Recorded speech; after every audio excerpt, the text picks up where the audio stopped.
Welcome to final classes fourth class. कैसे हैं आप सब? देखिए बेटा, आपका चैप्टर नंबर 11 है पढ़क्कू की सूझ। तो पहले इसको रीड आउट करते हैं, ठीक है। एक पढ़क्कू बड़े तेज थे, तर्क शास्त्र पढ़ते थे, जहां न कोई बात वहां भी नई बात गढ़ते थे। एक रोज वे पड़े फिक्र में, समझ नहीं कुछ पाए, बैल घूमता है कोल्हू में, कैसे बिना चलाए। कई दिनों तक रहे सोचते, मालिक बड़ा गजब है, सीखा बैल को, रखा इसने निश्चय कोई ढब है। आखिर एक रोज मालिक से पूछा उसने ऐसे, अजी बिना देखे लेते तुम जान भेद ये कैसे। कोल्हू का ये बैल तुम्हारा चलता या अड़ता है, रहता है घूमता, खड़ा होया पागुर करता है। मालिक ने ये कहा, अजी इसमें क्या बात बड़ी है, नहीं देखते क्या गर्दन में घंटी एक पड़ी है। जब तक ये बजती रहती है मैं ना फिक्र करता हूँ, हाँ जब बजती नहीं दौड़कर तनिक पूछ धरता हूँ। कहा पढ़क्कू ने, सुनकर तुम रहे सदा के कोरे, बेवकूफ मंतिक की बातें समझ सकोगे थोड़े। अगर किसी दिन बैल तुम्हारा सोच समझ अड़ जाए, चले नहीं बस खड़ा खड़ा गर्दन को खूब हिलाए, घंटी टुन टुन खूब बजेगी तुम ना पास आओगे, मगर बूंद भर तेल साँझ तक क्या तुम पाओगे। मालिक थोड़ा हंसा और बोला कि पढ़क्कू जाओ, सीखा है ये ज्ञान जहाँ पर वहीं इसे फैलाओ। यहाँ सभी कुछ ठीक ठाक है, यह केवल माया है, बैल हमारा नहीं अभी तक मंतिक पढ़ पाया है। ठीक है बेटा, देखिए एक छोटी सी पोयम है जो काफी फनी भी है और राइमिंग भी है ना। और इसकी जो पोएट है, इसके जो कवि है वो है रामधारी सिंह दिनकर।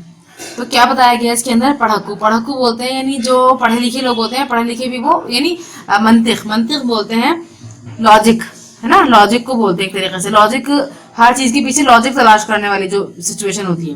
तो ठीक है, अच्छी बात है कि हमें जो है हर बात को लॉजिक के हिसाब से समझना चाहिए, तो वो हमें समझ में भी आती है और उस पर हमें फिर अमल करने में भी आसानी होती है। लेकिन ऐसा जरूरी नहीं है कि हर काम लॉजिक के साथ ही हो। ऐसा भी पॉसिबल है कि बहुत सारे काम जो है बिना लॉजिक के भी होते हैं, तो उनको भी हमें मान लेना चाहिए। ठीक है, तो यहाँ पर पढ़क्कू के बारे में ही बता रहे हैं, तो स्टार्टिंग से एक बार मैं समझा देती हूँ आपको, देखिए ध्यान से।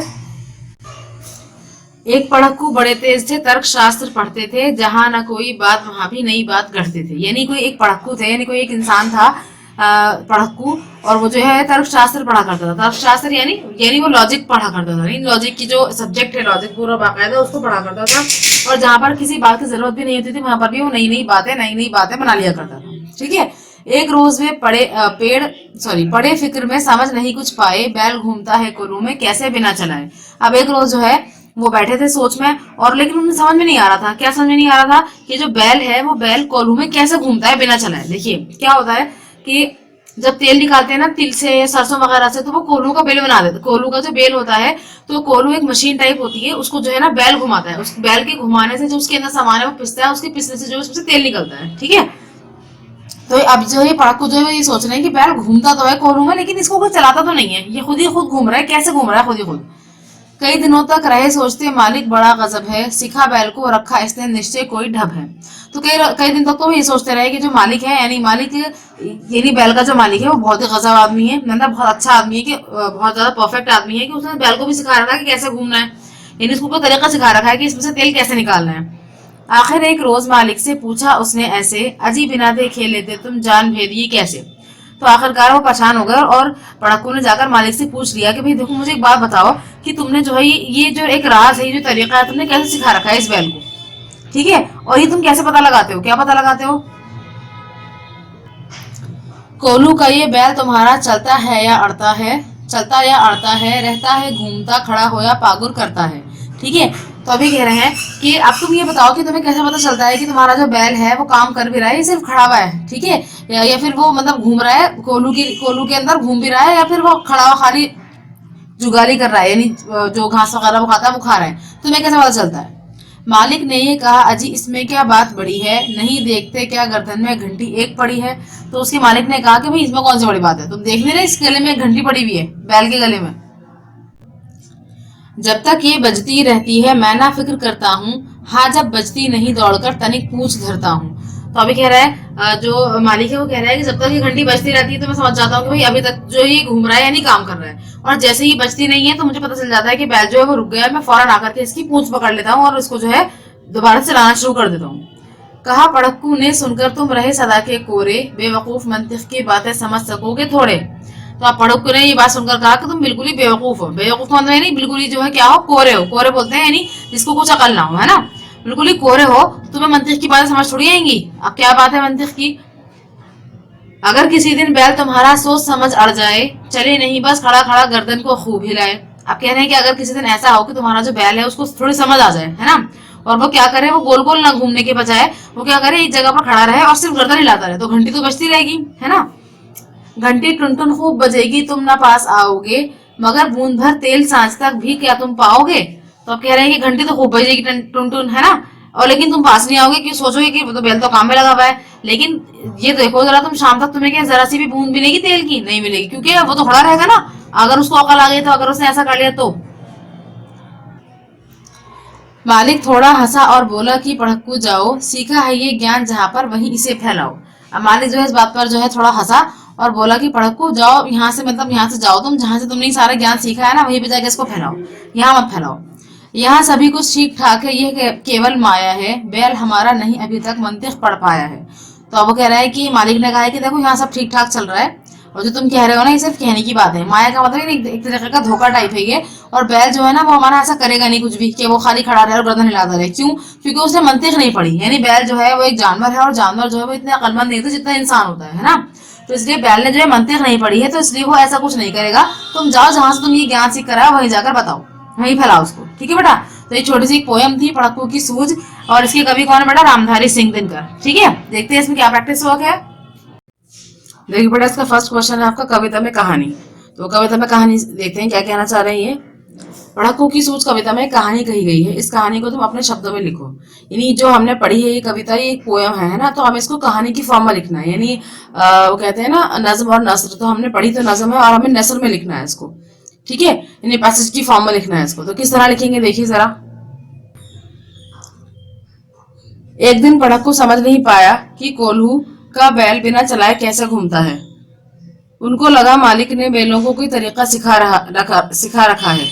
एक दिन उसने मालिक से पूछा, तुम कैसे जान लेते हो कि तुम्हारा बैल घूम रहा है? मालिक ने कहा, उसकी गर्दन में बंधी घंटी की आवाज से। इस पर पढ़क्कू ने कहा, कभी बैल अड़ गया तो तुम्हें उस दिन तेल नहीं मिलेगा। पढ़क्कू की बात सुनकर मालिक हंसा और बोला, तर्कशास्त्री पढ़क्कू, बैलों को तुम्हारी जैसी बातें नहीं आती हैं, क्योंकि उसने तर्कशास्त्र नहीं पढ़ा है। ठीक है बेटा, तो एक तरीके की समरी हो गई, ठीक है, कि जो हमने पोयम पूरी पढ़ी है उसको हमने एक पैराग्राफ की फॉर्म में लिख दिया कि इसमें क्या कहा गया है। तो ये आपको अपनी कॉपी में नोट डाउन करना है। देख लिए पूरा इतना बड़ा है, इसको एक साथ लिखना है सारा, ठीक है ना, हेडिंग बना करके क्वेश्चन उतार कर, फिर उसके बाद ये लिखना शुरू करेंगे ये आंसर के तौर पर, ठीक है। चलिए नेक्स्ट क्वेश्चन देखते हैं। नेक्स्ट क्वेश्चन है, पहले हेडिंग है आपकी कवि की कविता है। इसके अंदर आपका जो क्वेश्चन है, तीसरी कक्षा में तुमने रामधारी सिंह दिनकर की कविता मिर्च का मजा पढ़ी थी। अब तुमने उन्हीं की कविता पढ़क्कू की सूझ पढ़ी। तो अब आपको क्या करना है, अब आपको याद है आपने थर्ड क्लास में एक पढ़ी थी मिर्च का मजा कोई, ठीक है। तो चलिए मैं आपको पहले वो दिखा देती हूँ पोएम कौन सी वाली है वो, और जो हमने पढ़क्कू पढ़ी है और मिर्च का मजा, ये दोनों इन दोनों की कवि कौन है, वो है रामधारी सिंह, ठीक है। तो अब देखते हैं पहले दोनों के अंदर जो है, फिर हमें कंपेयर करना है। पहले पढ़ लेते हैं थर्ड क्लास वाली भी, फोर्थ क्लास वाली तो आपने पढ़ ली है ना बेटा। ये देखिए बेटा, मिर्च का मजा।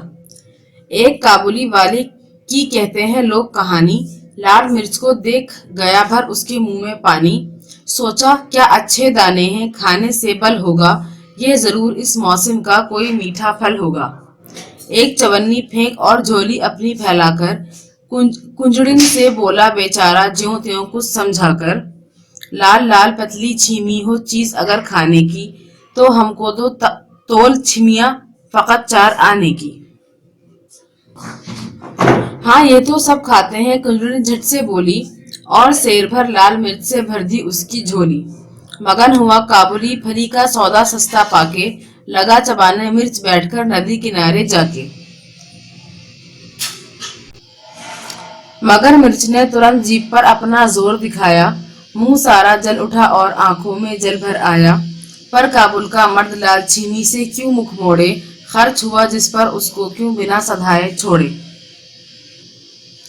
आँख पोंछते दांत पीसते रोते और रिसियाते, वह खाता ही रहा मिर्च की छीमी को सिसियाते। इतने में आ गया उधर से कोई एक सिपाही, बोला बेवकूफ क्या खाकर यूं कर रहा तबाही। कहा काबुली ने मैं हूँ आदमी ना ऐसा वैसा, जा तू अपनी राह सिपाही मैं खाता हूँ पैसा। तो बेटा देखिए ये एक छोटी सी पोयम है मिर्च का मज़ा।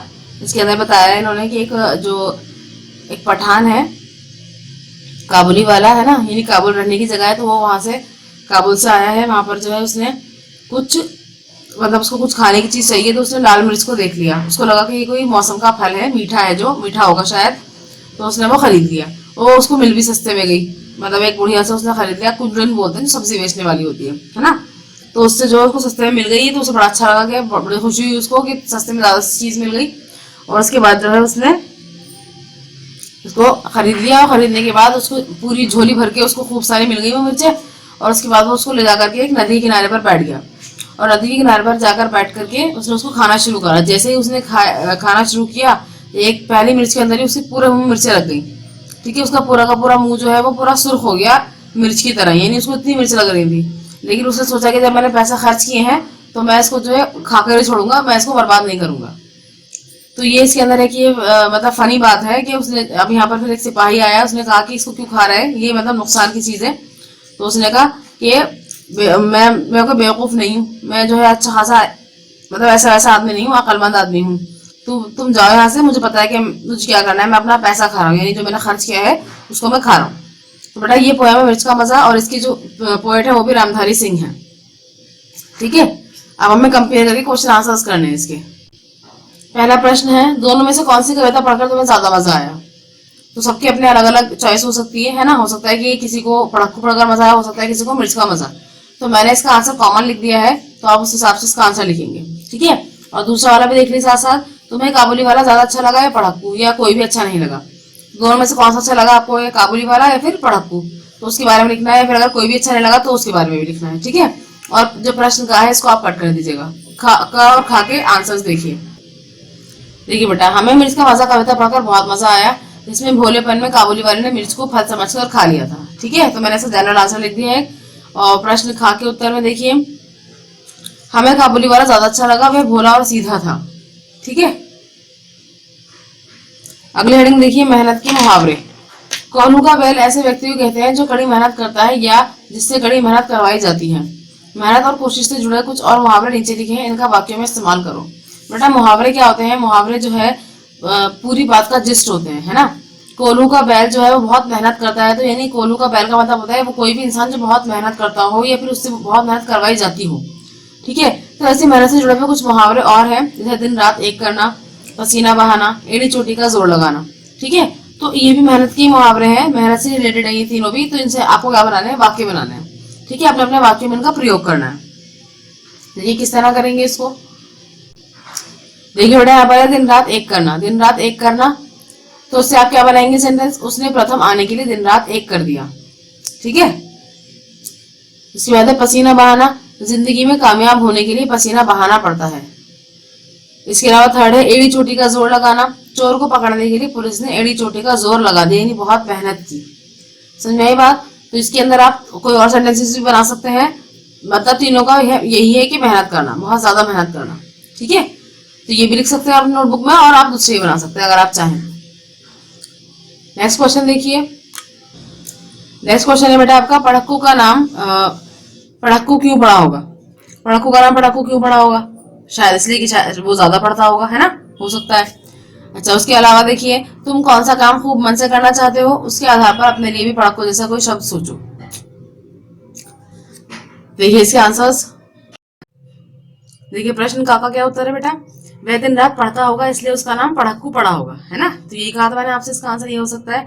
उसके बाद प्रश्न खा देखिए, ये इसके अंदर आपकी अपनी स्किल पर डिपेंड करता है कि आपको क्या चीज पसंद है। मैंने देखा कि नॉर्मली बच्चों को चित्र बनाना पसंद होता है, तो उस हिसाब से लिख दिया। ठीक है, मैं चित्र बनाने का काम खूब मन से करना चाहता या चाहती हूँ, तो बॉयज लिखेंगे चाहता हूँ, गर्ल्स लिखेंगे चाहती हूँ, इसलिए मैं चित्रकार कहलाना पसंद करूंगा या करूंगी। ठीक है बेटा, तो इसके अलावा अगर आपको कोई और काम पसंद है तो आप वो भी इसके अंदर ऐड कर सकते हैं। ठीक है, तो उसकी चित्र बनाने की जगह पर आप वो काम लिख दीजिएगा, और उस काम से रिलेटेड जो क्या, जैसे सपोज कि जहाज उड़ाने का काम मुझे खूब अच्छा लगता है, यानी आपको जहाज से खेलना अच्छा लगता है, तो आप क्या बनना चाहते हैं, आप पायलट बनना चाहते हैं, है ना, या मैं पायलट कहलाना चाहूंगा, इस तरीके से आप वो लिख सकते हैं। ठीक है बेटा, चलिए नेक्स्ट क्वेश्चन देखिए। नेक्स्ट क्वेश्चन है अपना तरीका। हाँ जब बजती नहीं दौड़कर तनिक पूछ धरता हूँ। पूछ धरता हूँ का मतलब है पूछ पकड़ लेता हूँ। नीचे लिखे वाक्यों को अपने शब्दों में लिखो। लेकिन देखिए बेटा यहाँ पर क्या है कि जैसे पूछ धरता हूँ, पूछ धरने का मतलब यहाँ पर क्या है, पूछ पकड़ना। ठीक है, तो अलग अलग जगह पर अलग अलग लैंग्वेजेस बोली जाती हैं या अलग तरीके से बोला जाता है। तो ऐसे यहाँ पर कुछ ही यहाँ पर सेंटेंस दे रखे हैं जिनको हमें अपने लैंग्वेज में लिखना है। कैसे लिखना है, अपने लैंग्वेज में लिखना है। तो देखिए यहाँ पर जो सेंटेंस का में दे रखा है, मगर बूंद भर तेल सांझ तक भी क्या तुम पाओगे, तो इसको किस तरह लिखेंगे हम नॉर्मल भाषा में, मगर क्या शाम तक भी तुम्हें एक बूंद तेल मिल पाएगा। ठीक है, तो ये एक प्रॉपर सेंटेंस होंगे जो हम अपने लैंग्वेज में बोलते हैं, यानी हमारे हम जो शब्द यूज करते हैं उसके हिसाब से। अब नेक्स्ट देखिए, बैल हमारा नहीं अभी तक मंतिख पढ़ पाया है। ठीक है, उसके बाद नेक्स्ट है, सिखा बैल को रखा इसने निश्चय कोई ढब है। और घ देखिए, जहां ना कोई बात वहां भी नई बात घड़ते थे। तो ये चारों सेंटेंसेस है, चारों सेंटेंसेस को किस तरह लिखना है एक बार में देख लीजिए। ठीक है बेटा, तो क तो हमने देख लिया। अब खा देखिए, हमारा बैल अभी तक तर्कशास्त्र नहीं पढ़ पाया है। ठीक है, उसके बाद ग का आंसर किस तरह लिखेंगे आप, इसने बैल को कोई तरकीब सिखा रखी है। ठीक है, फिर घ का आंसर, जहां कोई बात नहीं होती वहां भी नई बात बनाने लगते थे। ठीक है, तो ये चारों सेंटेंसेस आपको बुक में लिखे हुए हैं। पहले बुक वाला लिखेंगे, इसके बाद ये वाला आंसर लिखेंगे, है ना, फिर उसके बाद नेक्स्ट वाला लिखेंगे बुक से, फिर ये वाला आंसर लिखेंगे। इस तरह आपको चारों के आंसर लिखने हैं वन बाय वन। देखिए यहाँ क्या लिखा हुआ है, गढ़ना, हेडिंग है गढ़ना। पढ़क्कू नई नई बातें गढ़ते थे। बताओ ये लोग क्या गढ़ते थे, गढ़ते हैं यानी बनाते हैं, समझ लिया आप, है ना, कि क्या बनाते हैं ये समझ लीजिए। जैसे सुनार, सुनार क्या बनाता है, गहने यानी जेवर बनाता है ना।